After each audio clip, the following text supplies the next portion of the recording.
A woman from Arkansas was married for 18 years before her husband passed from taking pills to help him perform in the bedroom. But before they got married, the husband had 4 children from his previous marriage. He had 3 boys and 1 girl. The wife had 2 children. She had 1 son and 1 daughter. Now, mind you, as the father got older and his kids got grown, he didn't like none of his biological children or his stepchildren because they would never call him. They would never come and see him. They would only contact him if they need something. Before the father passed, he had a very serious surgery. None of his kids came to see him in the hospital or seen him when he was discharged from the hospital.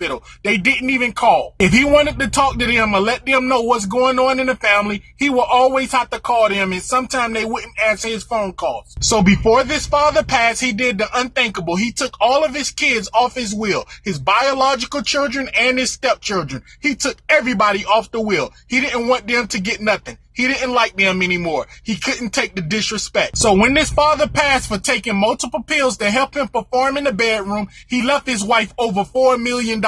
And the kids got the shock of their life. They realized their stepmother didn't like them. When this woman's husband passed, she didn't give his biological children 1 penny out of that $4 million.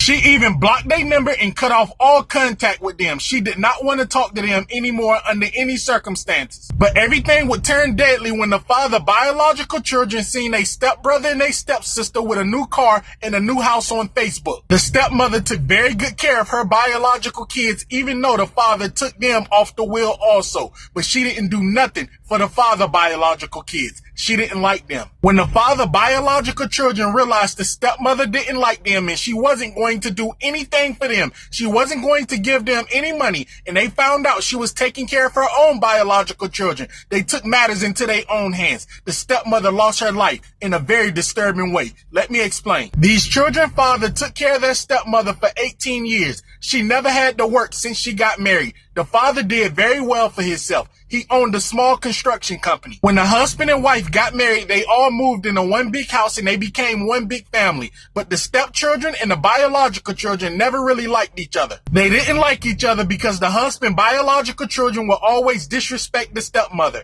When she asked them to do something, they would say, "You not my mother." Every time they disrespectful to this woman and say, "You not my mother, you don't tell me what to do," her biological children would then get mad at the biological children and they will all start fighting and yelling at each other. The kids will also pick at each other and make jokes about their parents, and they didn't like it one bit. Example, the stepmother children didn't know who their father was. So the father biological children will always make jokes and say, "That's why you don't know who your father is." And the stepmother children will always make jokes about the husband biological children because their mother passed from an overdose. They will always say stuff like, "That's why your mother is dead." But everything would change when the deceased father children start to contact their stepbrother and stepsister on Facebook and confront them about that new car and that new house. When they start to message them on Facebook and ask them did they get any money from their mother, they start to taunt them and laugh at them and make jokes about them. They would say stuff like, "Of course our mother gave us money. She don't like y'all. She like us. Y'all is bums." They will also make jokes about the deceased father. They would say he is so dumb. He took them off the wheel and he actually thought their mother wasn't going to do anything for them. Their deceased father is very dumb. Months after their father passed, the anger grew. They couldn't take the disrespect anymore. The stepmother wouldn't talk to them, and the stepchildren was just making fun of them. So 2 of the younger brothers decided to take matters into their own hands, and they went and broke in their stepmother house. Now, mind you, when the stepmother husband passed, she never changed none of the locks on the doors. She never changed the alarm code. She never did nothing like that. The only thing she did was block the children number. So when the husband biological sons went to break in the house, they realized the key still worked, and they realized the alarm was the same, so they didn't have to force entry. When the children got in the house, they ran upstairs and beat their stepmother to death. They also beheaded her, and her arms and her legs was cut off. The deceased father biological children sent the pictures to the stepmother children to show them they beheaded her and she was missing her arms and her legs. After the children took this woman's life, they turned themselves in to the police station and let them know exactly what they did. They both got life in prison.